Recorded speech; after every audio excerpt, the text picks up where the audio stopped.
สวัสดีพี่น้อง FC ทุกคนเนาะมื้อนี้มาพอกันอีกแล้วกับซองบาวลิดเด็กดอยคือเก่าเนาะทุกคนมื้อนี้เอาขึ้นในเมืองเนาะทุกคนขึ้นไปซื้อเบียร์เนาะแต่ว่าระหว่างทางเราเจออุบัติเหตุเนาะทุกคนรถใหญ่เนาะพุดรถใหญ่ขึ้นบ่ได้คือเส้นทางเปื้อนหลายบ้าอยู่เส้นทางเปื้อนหลายทุกคนรถตัวนี้ขึ้นบ่ได้เนาะรถบริษัทเนาะทุกคนเอาไปกับรถซิ่งเนาะไปซื้อเบียร์เนาะทุกคนอยู่ตัวเมืองเนาะเมืองเดจึงเนาะทุกคนเส้นทางกับแบบนี้แหละพี่น้องคือเส้นทางนี้เพื่อนหลายนี่รถนี่ก็จนขึ้นบ่ได้นี่เอากับยางเนาะทุกคนฝนตกหมดมือทุกคนฝนตกแต่เสาเลยนี่เป็นรถบริษัทเนาะทุกคนขึ้นบ่ได้เนาะทางมันลื่นแหง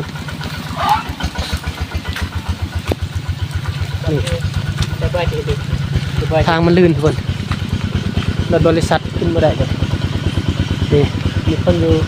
บนรถนะในตะไคร้มันก่อนเป็นจะได้อ่ะขึ้นมาได้วะขึ้นมาได้วะคือบ่เอารถประแกอ่ะไปตะไคร้คนอยู่บนรถเนาะนี่รถซิงไปได้เนาะทุกคนรถซิงไปได้สบายเนาะมันเป็นยัง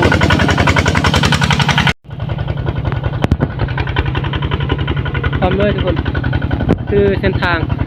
เราดูคนเนาะอยู่บ้านเฮากะเป็นแบบนี้เลยทุกคนคือยุ่งยากแหงเนาะ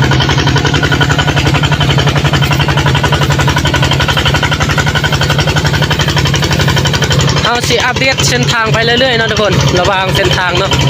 แต่บ้านเฮาเนาะขึ้นเมืองเนาะทุกคนขึ้นไปซื้ออันนั้นเบียร์เนาะเราจะอัปเดตไปเรื่อยๆ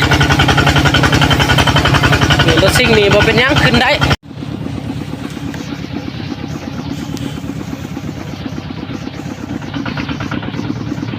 ทอดปลาดึมอยู่บ้านได้ยิงแล้ว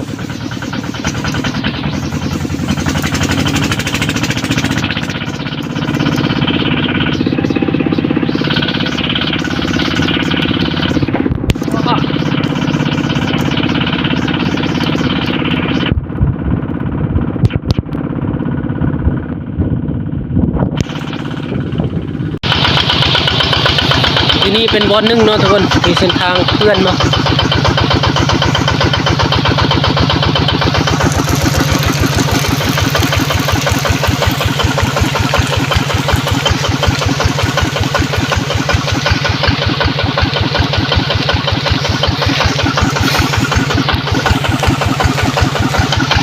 ชี้ยังไง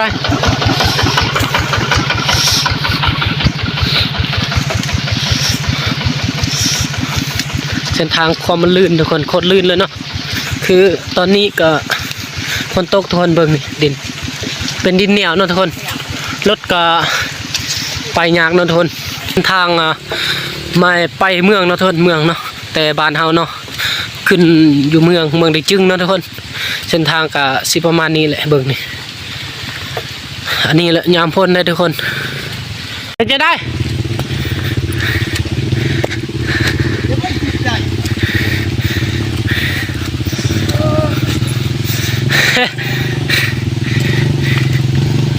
คือบุญลงบ้านนั่น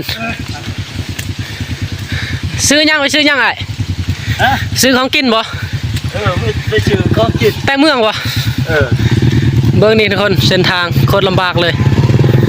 ขนาดทางลงได้นี่รถยังไปยากตีจอกนั่นเตี้ยมาแต่เช้าหรือว่าองค์จานี่โอ้เส้นทางนี่ทุกคนเราดูผลเนาะอยู่บ้านเฮาเส้นทางขึ้นเมืองได้จึงทุกคนคือบ่ลงภาคเบื้องนั้นภาคนั้นสบายลงสบายเนี่ยแหละไปฮอดฝุ่นไปลงปล่อยเลยตีบ่ต้องเบรก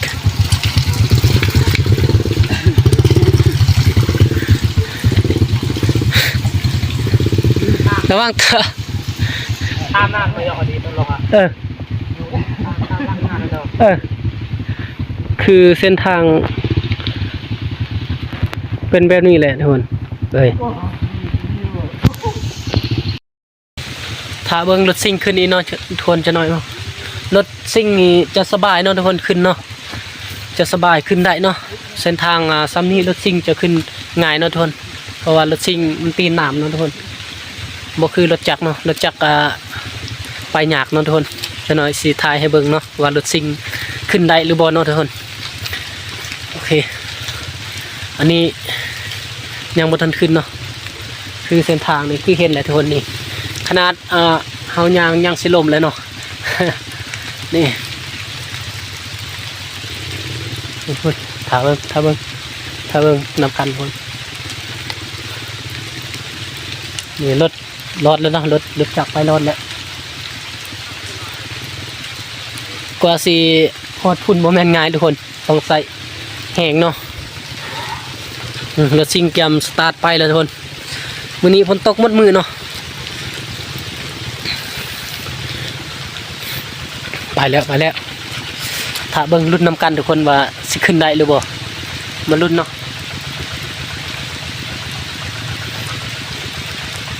อันนี้ เส้นทางไปเมืองในจึงนี่แต่บ้านเฮานี่ตัวยากที่สุดมี2บอนเนาะทุกคนอันนี้บอนหนึงเนาะอันนี้ยากสุดเนาะทุกคนแหละบอนรถ24ล้อความเนาะขึ้นบ่ได้อันบอนนั้นเป็นบอนที่2เนาะที่ยากเนาะทุกคนบอนอื่นแค่แน่เนาะคุณขึ้นแหละ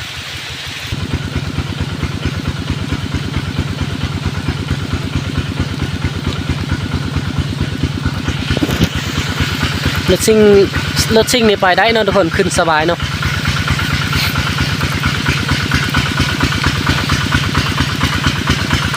มาแล้ว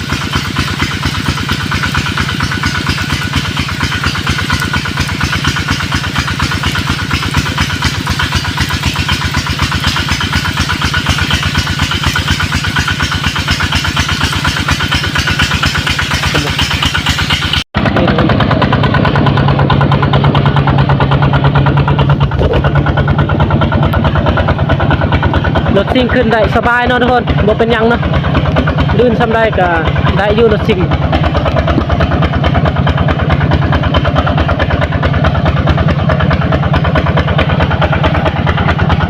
ก็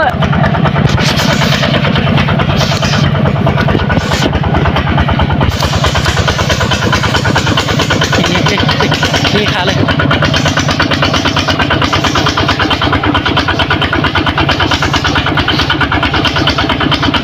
อันนี้ยังบ่ไกลเนาะทุกคนสิฮอด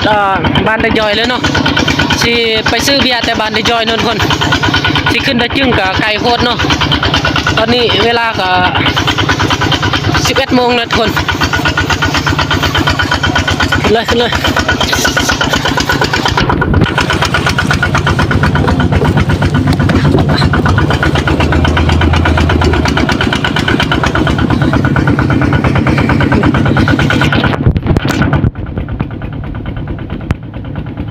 อัปเดตฮอดเมืองเลยเนาะทุกคนจะนอนฮอดบ้านในจอยแล้ว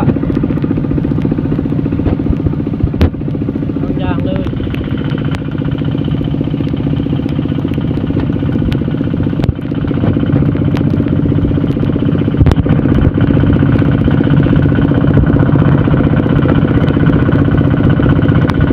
หมู่บ้านก็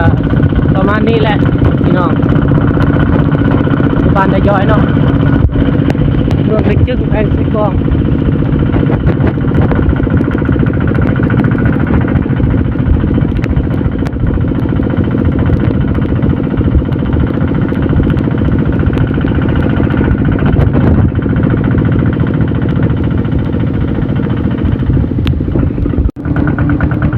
พอทานแล้วเนาะทุกคนทานจะซื้อเบียร์แล้วเนาะนี่ซื้อแต่นี่แล้วเนาะได้พอแล้วมันเอ็ดสั่งที่ตามแบบก้อนมือผ้า คนตกหมดมือเนาะ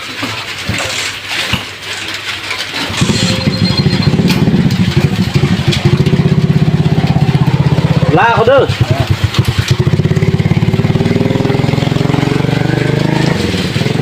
ลบได้บ่ได้ เนาะทุกคน40ปลายแก๊สเบาๆเนาะมือเกียมจัดหนักทุกคนอันนี้ก็เป็นชนบทคือกันนะทุกคนแต่ว่าอยู่นี่คนเวียดเนาะขายเครื่องเนาะอยู่บ้านดะยอยเนาะทุกคนบรรยากาศดีหลาย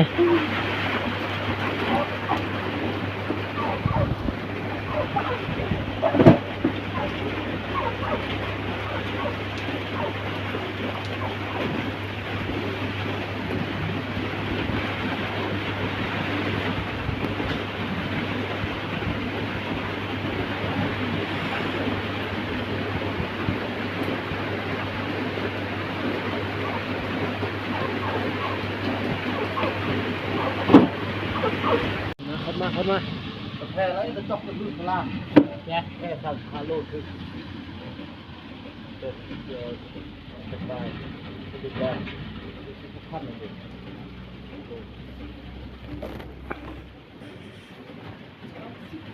ซอยเป็นคนจ่ายเงินเนาะ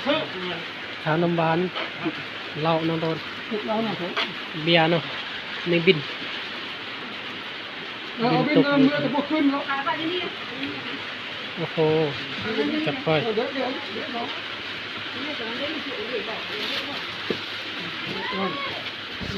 แบบนี้ได้เงินลายแล้วเนาะทุกคนมื้อนี้เนาะที่บ้านก็ซื้อขายเป็นที่เรียบร้อยแล้วเนาะทุกคนซื้อกันเนาะซื้อเบียร์เนาะทุกคนกับเหล้าเนาะตอนนี้เฮาก็เมื่อเลยเนาะทุกคนคนก็เศร้าตกเลยเนาะแต่บรรยากาศยังมืดขึ้นอยู่บ้านดะยอยเนาะทุกคนบรรยากาศดีหลายนี่หมู่บ้านเขาก็เป็นแบบนี้แหละทุกคน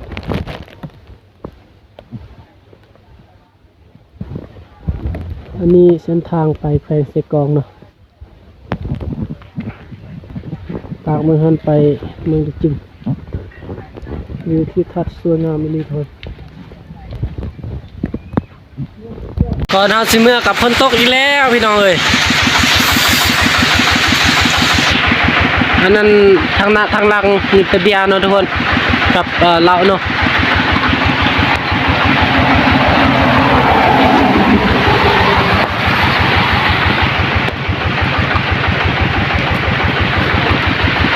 ฝนตกบัวเสาเนาะทุกคนตกจุบดมือวัดเว้นเนาะโอ้นาวโตสันหมดเลยทุกคน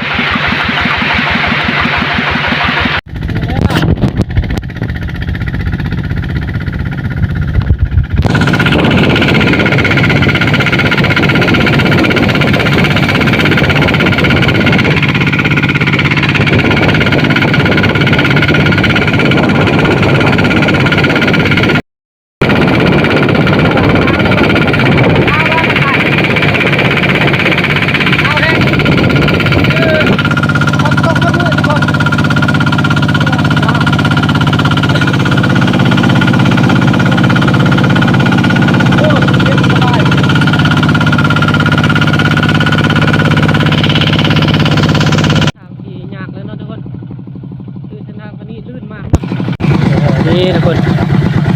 เปิดเส้นทางที่เราลื่นแล้วเนาะลงค่อยๆทุกคนโอ้ลำบากลงจีรอเนาะเราจะลงเนาะทุกคนนี่จะลงใส่โลเนาะเวลาลงทางแบบนี้เส้นทางนี้ทุกคนเบิ่งตีนรถเวลาลงทางแบบนี้ก็ต้องใส่โลเนาะทุกคนตีนมันเวลาเบรกอีกอย่างหันมันจะไปเลยเนาะทุกคนบ่อยู่เนาะ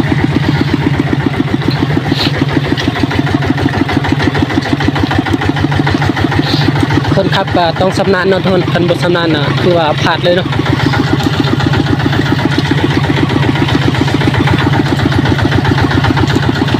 อันนี้ทางหลังนี่ก็เบียร์เนาะทุกคนกับเราเนาะทางน้ำกับเบียร์กันเนาะ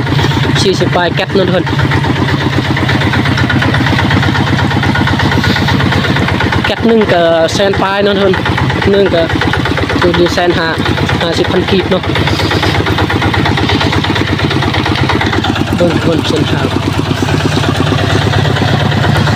มือสั่นเนาะทุกคนเพราะว่าหนาวแห้งเนาะหนาวแห้งทุกคน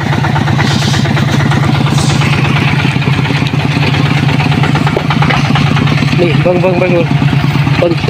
ตีนรถเนาะเบิ่งตีนรถ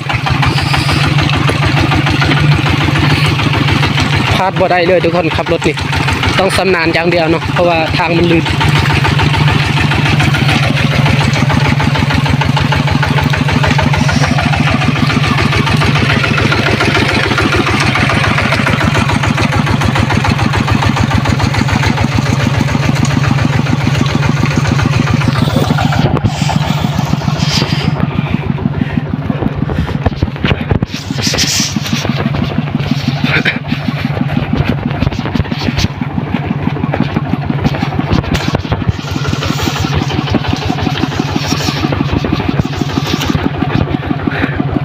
ในรอรถมีแต่ขี้ต้มเนาะ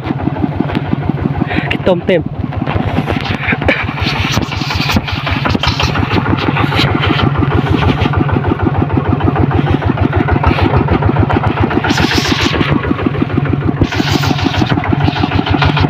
ตีนรถตูดเอาตูดเลยทุกคน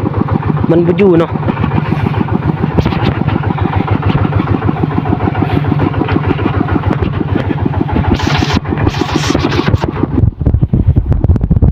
ใส่โล่เนาะทุกคนคันมาใส่โล่นี่มันจะไวเนาะ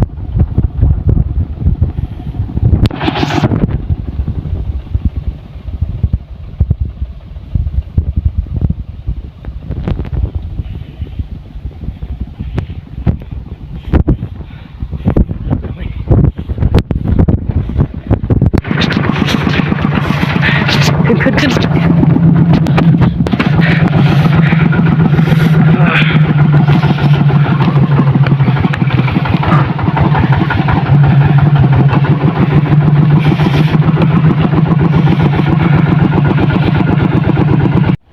เซตบอดี้ขาเลย2 คัน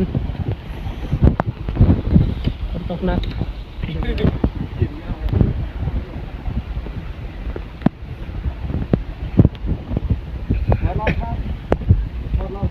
มอดซิงหรอมอดเอมุยเนาะบอลต้องเอาวัดตอกอะไร ลงไปนี่มีบ้านพักเซตบอดี้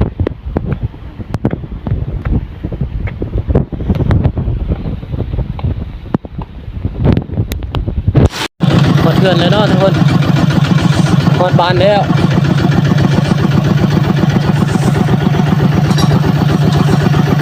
กองสันนะทุกคนพอรถมันสันเนาะ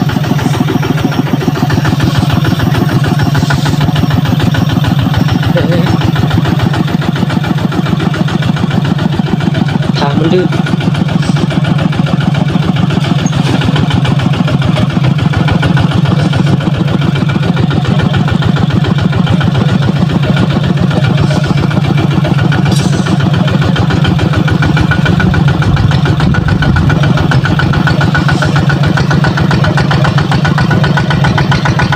โต๊ะอยู่แล้วจริงปะลองจุด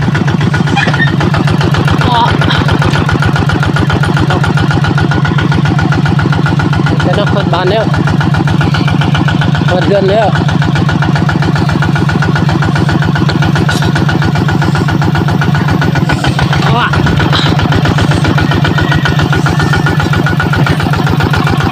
รอด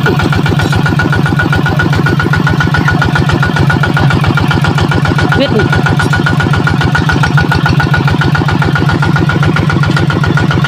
สดเลยเลยจ้อยงานเตี้ย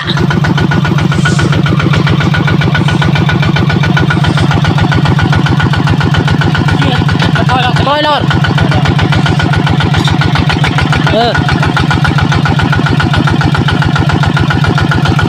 ด้านหนึ่งต้องเตี้ย